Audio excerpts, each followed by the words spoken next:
Mobile پر گندی چیزیں دیکھ کر کے اپنے آپ کو جو انسان ناپاک کر لیتا تھا، جب اسے اس بات کی چنتا ہوگی مجھے صبح فجر کی نماز پڑھنی ہے، وہ موبائل کو بند کر دے گا، اپنے آپ کو دور کرے گا، نہیں مجھے فجر کی نماز پڑھنی ہے۔ اپنے دل میں یہ عہد کر لو میرے نوجوان ساتھیوں، اگر اس گندگی سے اپنے آپ کو بچانا چاہتے ہو، اپنے دل میں یہ عہد کر لو مجھے نماز کی پابندی کرنا ہے۔ اور ایک چیز اور بتا دیتا ہوں آپ کو، کبھی آپ نے دیکھا ہوگا کیمرہ لگا ہوتا ہے ایئرپورٹ پر، کٹیہار اسٹیشن پہ بھی لگا ہوا ہے، پٹنہ اسٹیشن پر بھی لگا ہوا ہے، بڑے بڑے مال میں لگا ہوتا ہے۔ کیمرہ کیوں لگا رہتا ہے؟ اس کیمرے کا نام کیا ہوتا ہے؟ CCTV camera, security camera. اس کیمرے کا مقصد کیا ہوتا ہے؟ چور چوری کرنے کے پہلے سوچ لے تیری ریکارڈنگ ہو رہی ہے، کسی لڑکی کو چھیڑنے والا سوچ لے تیری تصویر آ رہی ہے کیمرے کے اندر۔ کیمرہ کا ڈر چور کو خبردار کر دیتا ہے، چھیڑنے والے کو خبردار کر دیتا ہے، نہیں غلط کام مت کرنا، کیمرہ ریکارڈ کر رہا ہے۔ دنیا کے کیمرے سے ڈرنے والوں، اللہ کا کیمرہ بھی آن ہے 24 گھنٹے، اللہ کی نظر تمہارے اوپر 24 گھنٹے ہیں، اللہ کے فرشتے اپنے کیمرے میں سب ریکارڈ کر رہے ہیں، اور اللہ کا کیمرہ کبھی آف ہونے والا نہیں ہے۔ وَإِنَّ عَلَيْكُمْ لَحَافِظِينَ كِرَامًا كَاتِبِينَ يَعْلَمُونَ مَا تَفْعَلُونَ۔ میرے کرامن کاتبین تمہاری ایک ایک ایکٹیویٹی کو ریکارڈ کر رہے ہیں، ایک ایک عمل کو لکھ رہے ہیں۔ مَا يَلْفِظُ مِنْ قَوْلٍ إِلَّا لَدَيْهِ رقیب عتید۔ بندہ جب اپنے منہ سے کوئی لفظ بھی نکالتا ہے فرشتے اس کو بھی ریکارڈ کرتے ہیں۔ میرے پیارے ساتھیوں، جب یہ دل میں ڈر پیدا ہوگا، اللہ کا کیمرہ سب ریکارڈ کر رہا ہے، انسان گناہوں سے بچے گا۔ اور گناہوں سے بچنا ہے تو تیسرا کام یہ کرو، قرآن سے اپنا تعلق جوڑو۔ قرآن کے اندر یہ کمال ہے کہ قرآن پڑھنے والا جب قرآن سے اپنا تعلق جوڑتا ہے، اللہ کے کلام کا نور اسے گناہوں سے بچاتا ہے۔ وَنُنَزِّلُ مِنَ الْقُرْآنِ مَا هُوَ شِفَاءٌ وَرَحْمَةٌ۔ یہ قرآن لوگوں کے لیے شفا ہے اور یہ قرآن لوگوں کے لیے رحمت ہے۔ قرآن میں بخار کا علاج نہیں ہے، قرآن میں زکام کا علاج نہیں ہے، قرآن میں ہماری روح کی بیماریوں کا علاج ہے۔ قرآن ہمارے روح کی جو بیماریاں ہوتی ہیں، جو گناہوں کی بیماریاں ہوتی ہیں، قرآن ہماری روح کی بیماریوں کا علاج کرتا ہے۔ قرآن کی تلاوت پابندی سے کرو میرے بھائی۔ آج کے دور میں تو موبائل موجود ہے، موبائل پر قرآن کا ایپ ڈاؤن لوڈ کر لو، ڈیلی کوشش کرو آدھا پارہ، 1 پارہ، 1.5 پارہ، 2 پارہ، جتنی اللہ آپ کو توفیق دیتا ہے ڈیلی قرآن کی تلاوت کرو، بہت سارے گناہوں سے آپ بچو گے۔ اور تیسرا کام بتا رہا ہوں، نوٹ کر لو، الصدقۃ تطفئ غضب الرب۔ صدقہ خیرات کرنے سے اللہ تعالیٰ کی ناراضگی دور ہوتی ہے۔ اپنی عادت بنا لو۔ زکوٰۃ تو دینا ہے۔ 1 لاکھ روپیہ اللہ نے مجھے دیا، مجھے 2,500 زکوٰۃ دینا ہے۔ 1 کروڑ دیا ہے، 2.5 لاکھ دینا ہے، وہ تو زکوٰۃ ہے۔ صدقہ خیرات۔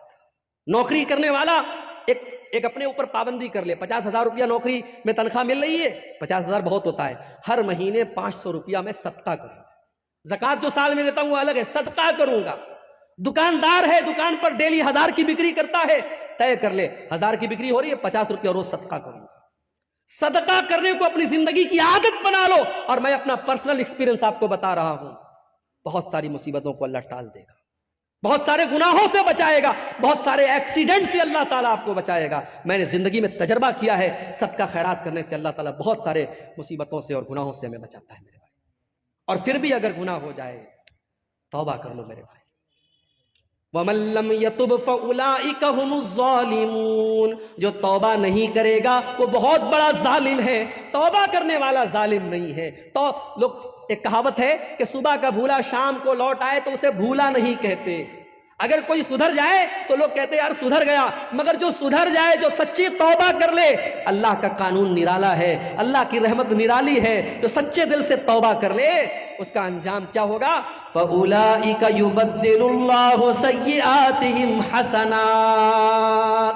جو سچے دل سے توبہ کرے گا اللہ تعالیٰ اس کے گناہوں کو نیکیوں میں بدل دے گا۔